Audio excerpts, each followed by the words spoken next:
చెందింది. ఈ అభివృద్ధి చెందుతున్న ఆక్వా రంగానికి సరైన ఫెసిలిటీస్ ఇచ్చినట్లయితే మరింత అభివృద్ధి చెందే అవకాశం ఉంది. మనకి విదేశీ మారక ద్రవ్యాన్ని సంపాదించే అవకాశం కలుగుతుంది.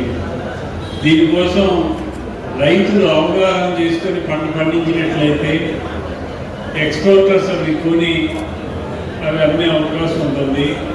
రైతులు నాణ్యమైన రొయ్యలు తయారు ఉత్పత్తి చేసి పంపించాలి. దానిలో యాంటీబయాటిక్స్ వాడకుండా జాగ్రత్తగా మెడిసిన్స్ వాడి చక్కని ఆరోగ్యమైన రొయ్యల్ని అందించినట్లయితే ఇతర దేశాల్లో మనకి మంచి డిమాండ్ వస్తుంది.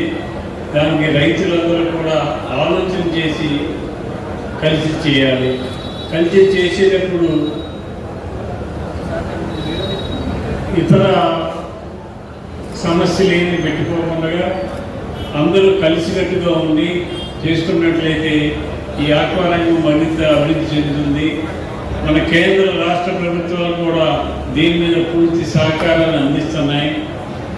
మన రాష్ట్ర ప్రభుత్వం ₹1.5కే కరెంటు ఇచ్చే ఏర్పాటు చేసింది. అది ఇంకా కొంత ఇంప్లిమెంట్ అవ్వాల్సి ఉంది.